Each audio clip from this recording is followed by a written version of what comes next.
Hello, ladies and gentlemen. How are you this Sunday night? Eddie Marcus here, spokesman and advocate of basic human rights for all people. Yes, I was here with you earlier today, and I'm thinking about you all day because for some strange reason, I keep fantasizing that we can live on this earth as though we're in heaven. And I want that. So I'm constantly seeking it, looking for the answers, going under this and under that to see where it is hiding. I ask myself frequently, why is it that God's plan, which is heavenly, why is it that men reject it? You might ask yourself that question sometimes if you ever have thoughts about the possibilities of us living that kind of life, especially on this side of life. Well, the way it appears to me is that the way people keep rejecting God's way of life is because God's way of life is absent pain and suffering. And there are those amongst us who believe that pain and suffering is absolutely necessary. Necessary because in order for them to have and enjoy the kind of life that they desire to live, they got to commit certain things that allows them to have more than they could. In other words, they have to do underhanded stuff. They have to cause some pain. They have to cause some suffering, whether they're beating you, robbing you, stealing from you, or whether they're doing it on a political front. And this is why you hear them every day. This is why you got people who are poor, who got nothing.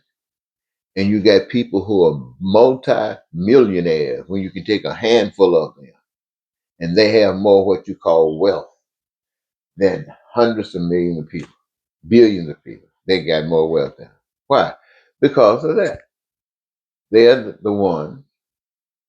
They are the one that you just got through talking about, who causes pain and suffering, who believes in pain and suffering for other people, not for themselves, for other people. In causing this pain and suffering, they are robbing people. They're stealing from people's lives the things that the almighty, powerful creator of the universe has prepared for all of the creations that he has made that require something. These people sit back and say, well, we can have more than we got. In other words, the heavenly life is just not good enough for them. And so they break all the rules. Now, the truth of it is that I heard somebody say that heaven was made for people who like to live a heavenly life. They do those things that will get them there. They follow the basic principles. And that hell was made for people who like to live the hellish life. And they do those things that allow them to get there.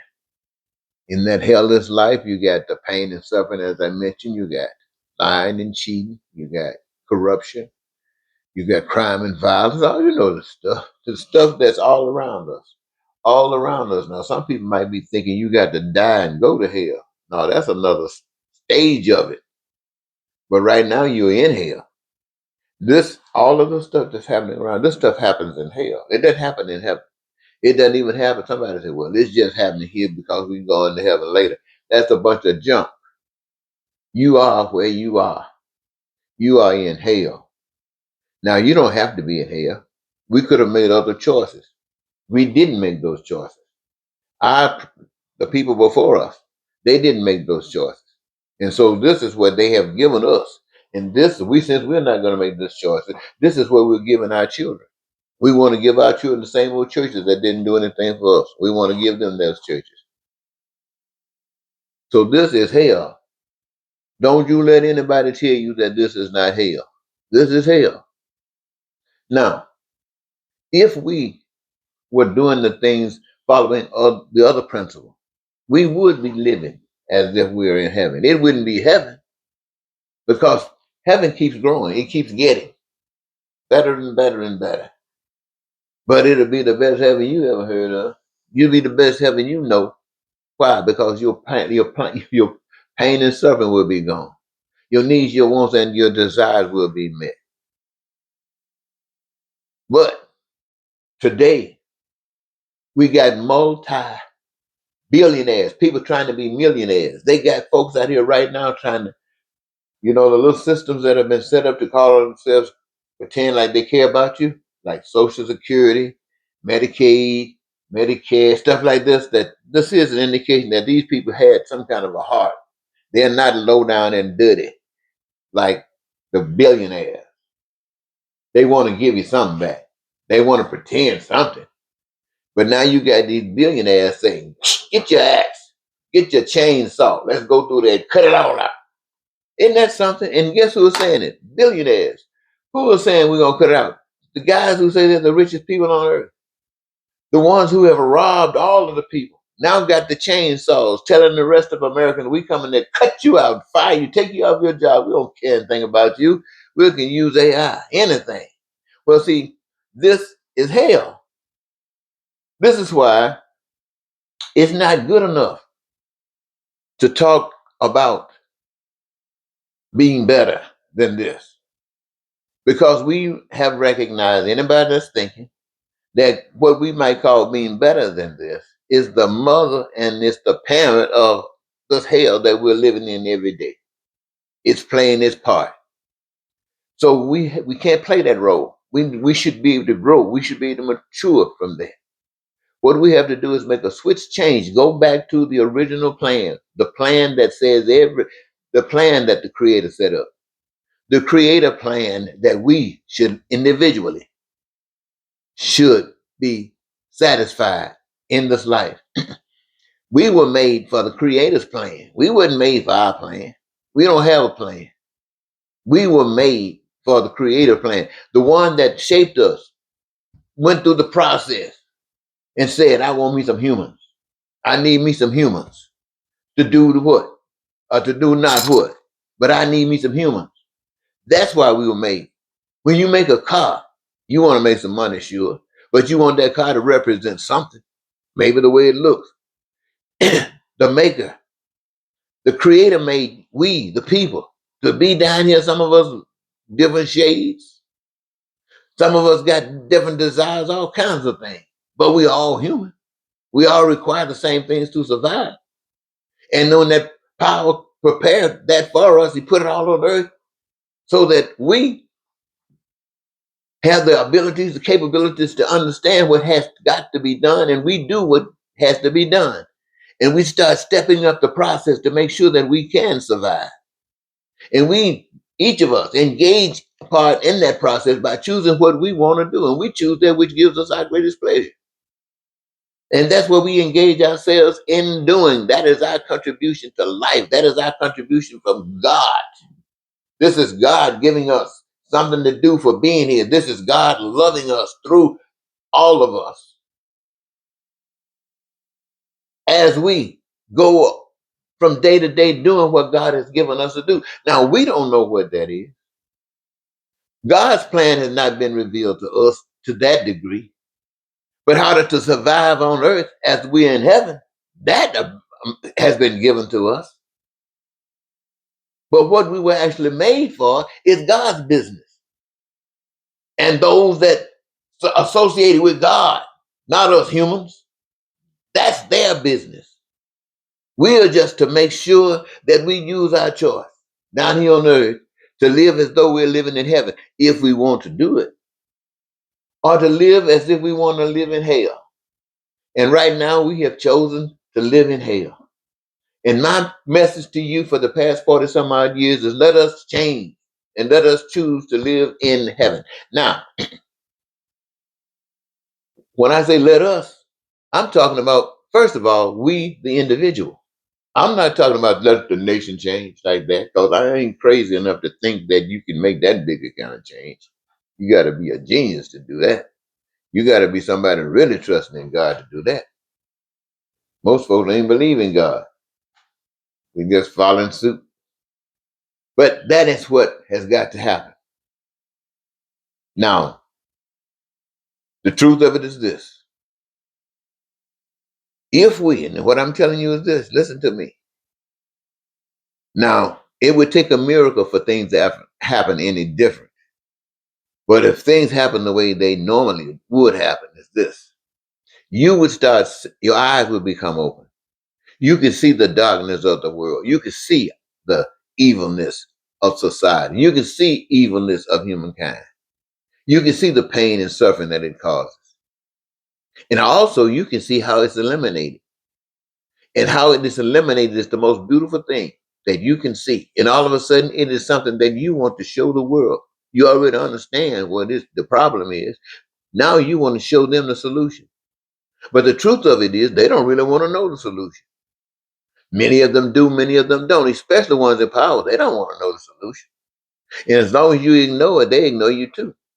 But if people start paying attention to you, they pay attention to you. And if you start messing with their program, they got something for you. What do they have for you? They got killing for you. Now you say, will God let them kill you when you are doing God's work? You remember the story in the Bible when God and Adam and Eve used to walk in the garden, they used to parlay all the time, master and his creations. Well, anyway, the whole of the world was there. I mean, it was there by choice. It was there, but you would have to enjoy it for all of its beauty and all that it represents is you'd have to exercise choice. And that's what they were being told. And said that the moment that you decide to do otherwise is the moment that you were sure to die.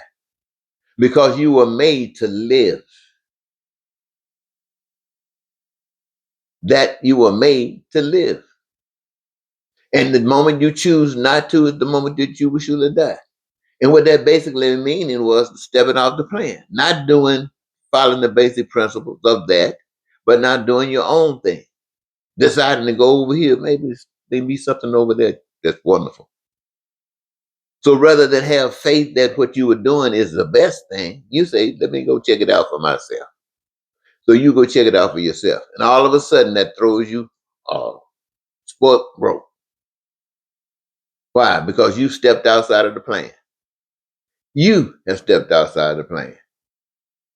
So all of a sudden, something else got control of you. Something else is manipulating you. Why? Because you're confused. You all messed up now. Can you even listen to the truth? Do you understand the truth? What does it really mean to die? Well, to make a long story short, when you, even at this day in time, seem like it's a many years from when that happened, but when you stand up and say, I made the wrong choice, I want to be a part of the light, and I choose the light. I choose righteousness. I choose truth. I choose love, and I choose to walk according to that. And I don't care what you do to me, you're going to have to do it. That means you're still shining that light on that darkness. You're still shining that light on that path that you're stepping. And you're not just talking it, you're stepping it. And this hell that you're in, all of us in this hell, in the middle of this hell, the moment they kill you, the moment they kill you is the day that you are free. Because now you have paid for your freedom. You have paid for your life.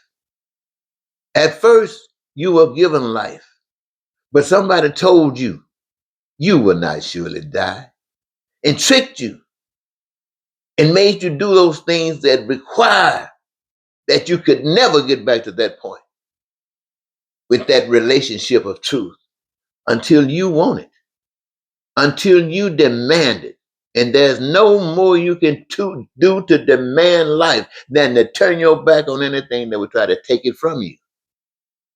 And that bullet didn't take it from you. That bullet released you from this hell. And now you're free. Now, what happened on the other side of that? I'm not going to step over there. That's by faith. I'm not going to step over there. I'm just going to tell you what I've learned from here to that point. You see what I'm saying? Well, this is the way I want to end the Sunday night, sharing with you what I've been shared That's what I've had shared with me. I had taken some notes down here, and I thought they were pretty important. But I see that